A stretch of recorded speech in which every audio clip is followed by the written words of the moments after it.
بسم اللہ الرحمن الرحیم۔ معاذ بن جبل رضی اللہ تعالیٰ عنہ کہتے ہیں کہ رسول اللہ صلی اللہ علیہ وآلہ وسلم نے فرمایا، جو کوئی بندہ رات کو باوضو سوئے اور پھر رات میں اٹھ کر اللہ تعالیٰ سے دنیا و آخرت کی کسی چیز کا سوال کرے تو اللہ تعالیٰ اس سے عطا فرماتا ہے۔ حضرت ابو امامہ رضی اللہ تعالیٰ عنہ سے روایت ہے کہ ایک شخص نے عرض کیا، اللہ کے رسول صلی اللہ علیہ وآلہ وسلم، والدین کا حق ان کی اولاد پر کیا ہے؟ آپ صلی اللہ علیہ وسلم نے فرمایا، وہی دونوں تیری جنت اور جہنم ہے۔ حضرت ابو ہریرہ رضی اللہ تعالیٰ عنہ کہتے ہیں کہ نبی اکرم صلی اللہ علیہ وآلہ وسلم نے فرمایا، تم میں سے ہر ایک کی دعا قبول ہوتی ہے بشرطی کہ وہ جلدی نہ کرے۔ عرض کیا گیا، اللہ کے رسول، جلدی کا کیا مطلب ہے؟ آپ صلی اللہ علیہ وسلم نے فرمایا، وہ یوں کہتا ہے کہ میں نے اللہ تعالیٰ سے دعا کی لیکن اللہ تعالیٰ نے میری دعا قبول نہ کی۔ ابو ہریرہ رضی اللہ تعالیٰ عنہ کہتے ہیں کہ رسول اللہ صلی اللہ علیہ وآلہ وسلم نے فرمایا، 3 دعائیں ہیں جن کی قبولیت میں کوئی شک نہیں، مظلوم کی دعا، مسافر کی دعا، والد اور والدہ کی دعا اپنی اولاد کے حق میں۔ رسول اللہ صلی اللہ علیہ وسلم نے فرمایا، اگر تم اتنے گناہ کر لو کہ تمہارے گناہ آسمان تک بھی پہنچ جائے مگر اس کے بعد تم توبہ کر لو تو اللہ سبحانہ وتعالیٰ تمہارے توبہ قبول فرمائیں گے۔ رسول اللہ صلی اللہ علیہ وسلم کے پاس ایک مرتبہ جبریل علیہ السلام بیٹھے ہوئے تھے کہ اوپر سے ایک زوردار دھماکے کی آواز آئی۔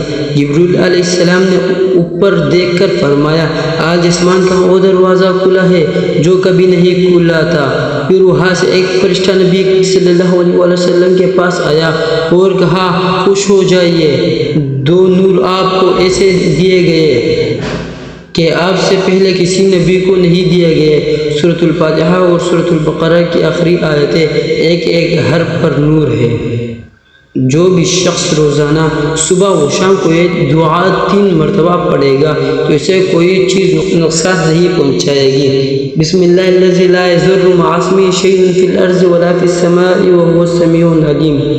حضرت عبداللہ بن عمر رضی اللہ تعالیٰ عنہ سے روایت ہے کہ رسول اللہ صلی اللہ علیہ وسلم نے فرمایا، صلح رحمی کرنے والا وہ نہیں ہے جو بدلہ چکائے بلکہ حقیقی صلح رحمی کرنے والا وہ ہے جو رشتہ ناتا توڑنے پر بھی صلح رحمی کرے۔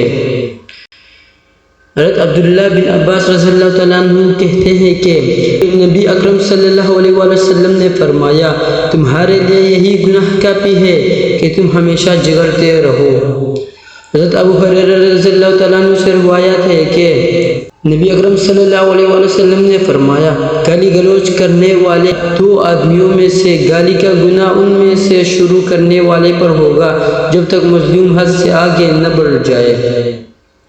انس رضی اللہ تعالیٰ عنہ کہتے ہیں کہ رسول اللہ صلی اللہ علیہ وآلہ وسلم نے فرمایا، جس چیز میں بھی بے حیائی آتی ہے اسے عیبدار کر دیتی ہے اور جس چیز میں حیا آتی ہے اسے زینت بخشتی ہے۔ نبی اکرم صلی اللہ علیہ وآلہ وسلم اکثر یہ دعا مانگتے تھے، یا مقلب القلوب ثبت قلبی علی دین۔ ترجمہ، اے دلوں کو بدل دینے والے، میرے دل کو اپنی دین پر قائم رکھنا۔ حضرت عبداللہ بن مبارک سے روایت ہے کہ انہوں نے اخلاق حسنہ کا وصف بیان کرتے ہوئے کہا، اخلاق حسنہ لوگوں سے مسکرا کر ملنا ہے، بھلائی کرنا ہے اور دوسروں کو تکلیف نہ دینا ہے۔ ابو ہریرہ رضی اللہ تعالیٰ عنہ کہتے ہیں کہ نبی اکرم صلی اللہ علیہ وآلہ وسلم نے فرمایا، کوئی لڑکا اپنے باپ کا احسان نہیں چکا سکتا سوائے اس کے یعنی باپ کو غلام پائے اور خرید کر آزاد کرے۔ حضرت ابو ہریرہ رضی اللہ تعالیٰ عنہ سے روایت ہے کہ نبی اکرم صلی اللہ علیہ وسلم نے فرمایا، سخی آدمی اللہ سے قریب ہے، جنت سے قریب ہے، لوگوں سے قریب ہے اور جہنم سے دور ہے۔ بخیل آدمی اللہ سے دور ہے، جنت سے دور ہے، لوگوں سے دور ہے اور جہنم سے قریب ہے۔ جاہل سخی اللہ کے نزدیک بخیل عابد سے کہیں زیادہ محبوب ہے۔ رسول اللہ صلی اللہ علیہ وآلہ وسلم نے فرمایا، نظر شیطان کے تیروں میں سے ایک تیر ہے، جس نے خوف خدا کی وجہ سے اسے حرام سے بچا لیا، اللہ تعالیٰ اسے ایمان عطا کرے گا جس کی ذلت وہ اپنے دل کی گہرائیوں میں محسوس کرے گا۔ حضرت عقبہ بن عامر رضی اللہ تعالیٰ عنہ کہتے ہیں کہ میں نے رسول اللہ صلی اللہ علیہ وسلم کو فرماتے سنا، جس کے پاس 3 لڑکیاں ہو اور وہ ان کے ہونے پر صبر کرے، ان کو اپنی کمائی سے کھلائے پلائے اور پہنائے، تو وہ اس شخص کے لیے قیامت کے دن جہنم سے آڑ ہوگی۔ نبی کریم صلی اللہ علیہ وسلم نے فرمایا، صاف دل اور سچی زبان والا انسان سب سے بہتر ہے۔ عرض کی گئی، صاف دل والے کون ہیں؟ فرمایا، وہ متقی و پرہیزگار مسلمان جن کے دل میں ذرہ بر نافرمانی اور بغض و حسد نہ ہو۔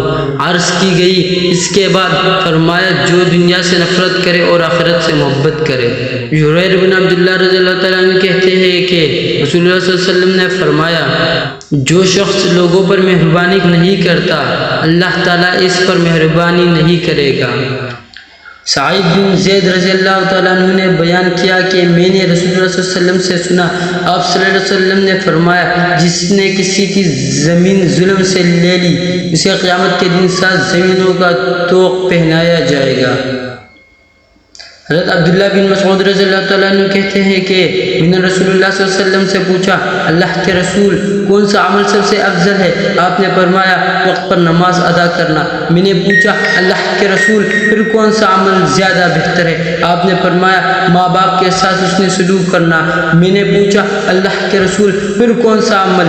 آپ نے فرمایا، اللہ کی راہ میں جہاد کرنا۔ پھر رسول اللہ صلی اللہ علیہ وسلم خاموش ہو گئے، حالانکہ اگر میں زیادہ پوچھتا تو وہ زیادہ بتاتے۔ عبداللہ بن مسعود رضی اللہ تعالیٰ عنہ کہتے ہیں کہ نبی اکرم صلی اللہ علیہ وسلم نے فرمایا، جنت میں وہ شخص داخل نہیں ہوگا جس کے دل میں رائے کے دانے کے برابر بھی تکبر ہوگا، اور جہنم میں وہ شخص داخل نہیں ہوگا جس کے دل میں رائے کے دانے کے برابر بھی ایمان ہوگا۔ حضور اکرم صلی اللہ علیہ وسلم نے فرمایا، جب کچھ لوگ محض اللہ تعالیٰ کی رضا جوئی کی خاطر اجتماعی طور پر اس کا ذکر کرے تو آسمان سے ایک منادی آواز دیتا ہے، کھڑے ہو جاؤ، تمہیں بخش دیا گیا، تمہارے گناہ نیکیوں میں بدل دیے گئے۔ رسول اللہ صلی اللہ علیہ وسلم نے فرمایا، اللہ سبحانہ وتعالی فرماتا ہے، اے آدم کے بیٹے، اگر تو صدمے کا آغاز میں صبر کرے اور ثواب کی نیت رکھے تو میں تیرے لیے جنت سے کم ثواب نصیب نہیں کروں گا۔ جابر رضی اللہ تعالیٰ عنہ کہتے ہیں کہ میں نے رسول اللہ صلی اللہ علیہ وسلم کو فرماتے ہوئے سنا، جو کوئی بندہ اللہ سے دعا کر کے مانگتا ہے، اللہ اسے یا تو اس کی مانگی ہوئی چیز دیتا ہے یا اس دعا کے نتیجے میں اس دعا کے مثل اس پر آئی ہوئی مصیبت دور کر دیتا ہے، جب تک اس نے کسی گناہ یا قطع رحمی رشتہ ناتا توڑنے کی دعا نہ کی ہو۔ رسول اللہ صلی اللہ علیہ وسلم نے ارشاد فرمایا، اس گھر کی مثال جس میں اللہ کا ذکر کیا جاتا ہے اور جس میں اللہ کا ذکر نہیں کیا جاتا، زندہ اور مردے کی طرح ہے۔ نبی اکرم صلی اللہ علیہ وسلم نے فرمایا، جب تم ایسے ہو جاؤ کہ تمہارے غم بڑھ جائے اور تم ان غموں کو ختم کرنا چاہو تو مجھ پر درود پڑھو، یہ تمہارے غموں کو ختم کرنے کے ساتھ ساتھ تمہارے گناہوں کو بھی مٹا دے گا۔ عبداللہ بن مسعود رضی اللہ تعالیٰ عنہ سے روایت ہے کہ نبی اکرم صلی اللہ علیہ وسلم نے فرمایا، آدمی کا پاؤں قیامت کے دن اس کے رب کے پاس نہیں ہٹے گا یہاں تک کہ اس سے 5 چیزوں کے بارے میں پوچھ لیا جائے، اس کی عمر کے بارے میں کہ اسے کہاں صرف کیا، اس کی جوانی کے بارے میں کہ اسے کہاں کپایا، اس کے مال کے بارے میں کہ اسے کہاں سے کمایا اور کس چیز میں خرچ کیا، اور اس کے علم کے سلسلے میں کہ اس پر کہاں تک عمل کیا۔ حضور اکرم صلی اللہ علیہ وسلم نے فرمایا، جب اللہ رب العزت بندے کو کوئی نعمت عطا فرماتا ہے اور وہ بندہ اس نعمت کے ملنے پر الحمدللہ کہتا ہے تو بندے نے جو شکر ادا کیا اسے ملنے والی نعمت سے افضل ہوتا ہے۔ نبی اکرم صلی اللہ علیہ وسلم نے فرمایا، اب اس میں قطع تعلق نہ کرو، ایک دوسرے سے بے رخی نہ اختیار کرو، باہم دشمنی و بغض نہ رکھو، ایک دوسرے سے حسد نہ کرو، اللہ کے بندو آپس میں بائے بائے بن جاؤ۔ کسی مسلمان کے لیے جائز نہیں کہ 3 دن سے زیادہ اپنے مسلمان بھائی سے سلام کلام بند رکھے۔ ابن عباس رضی اللہ تعالیٰ عنہ سے روایت ہے کہ رسول اللہ صلی اللہ علیہ وسلم تکلیف کے وقت میں دعا پڑھا کرتے تھے، لا الہ الا اللہ رب السماوات و رب العرض و رب العرش الکریم۔ حضرت انس بن مالک رضی اللہ تعالیٰ عنہ کہتے ہیں کہ نبی اکرم صلی اللہ علیہ وسلم نے فرمایا تم لوگ اپنی اولاد کے ساتھ حسن سلوک کرو اور انہیں بہترین ادب سکھاؤ۔ نبی اکرم صلی اللہ علیہ وسلم نے فرمایا اپنے بھائی کے سامنے تمہارا مسکرانا تمہارے لیے صدقہ ہے، تمہارا بھلائی کا حکم دینا اور برائی سے روکنا صدقہ ہے، بھٹک جانے والی جگہ میں کسی آدمی تمہارا راستہ دکھانا تمہارے لیے صدقہ ہے، نابینا اور کم دیکھنے والے آدمی کو راستہ دکھانا تمہارے لیے صدقہ ہے، پتھر کانٹا اور ہڈی کو راستے سے ہٹانا تمہارے لیے صدقہ ہے، اپنے ڈول سے اپنے بھائی کے ڈول میں تمہارا پانی ڈالنا تمہارے لیے صدقہ ہے۔ اپنے آپ کو، اپنی اولاد کو، اپنے خادموں کو اور اپنے مال کو بدعا نہ دو، ایسے نہ ہو وہ گھڑی قبولیت کی ہو اور تمہاری دعا قبول ہو جائے۔ سیدنا ابو ہریرہ رضی اللہ تعالیٰ عنہ سے مروی ہے کہ نبی اکرم صلی اللہ علیہ وسلم نے فرمایا جس نے دن میں 100 مرتبہ لا الہ الا اللہ وحدہ لا شریک لہ لہ الملک ولہ الحمد وہو علی کل شیء قدیر پڑھا، اسے 10 غلام آزاد کرنے کا ثواب ہوگا اور اس کے نامہ اعمال میں 100 نیکیاں لکھی جائے گی اور 100 گناہ مٹا دیے جائیں گے، اور اس روز شام تک شیطان سے امن میں رہے گا اور اس سے بہتر کوئی شخص نہ ہوگا لیکن جس نے اس سے بھی زیادہ اسے پڑھا ہو۔ نبی اکرم صلی اللہ علیہ وسلم نے فرمایا اذان اور اقامت کے درمیان دعائیں رد نہیں ہوتی، لہذا دعا مانگا کرو۔ آزمائش جتنی سخت ہوتی ہے اس کا بدلہ بھی اتنا ہی بڑا ملتا ہے۔ جس نے کسی مسلمان کی پردہ پوشی کی اللہ تعالیٰ قیامت کے دن اس کی پردہ پوشی کرے گا۔ جو شخص نجومی کے پاس آیا اور اس سے کوئی سوال پوچھا اس کی 40 دن رات کی نماز قبول نہیں کی جاتی۔ دنیا میں ایسے رہو جیسے کوئی مسافر یا رہگزر رہتا ہے۔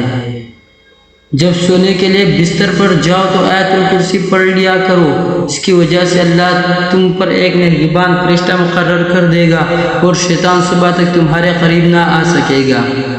زندگی میں کچھ پل ایسے آتے ہیں جنہیں ہم چاہ کر بھی اپنی یادداشت سے مٹا نہیں سکتے۔ مجھے اختلاف ہے ان لوگوں سے جو کہتے ہیں وقت ہر زخم کو بھر دیتا ہے۔ اگر قسمت کا لکھا ہی سب کچھ ہوتا تو اللہ انسان کو دعا مانگنا نہیں سکھاتا۔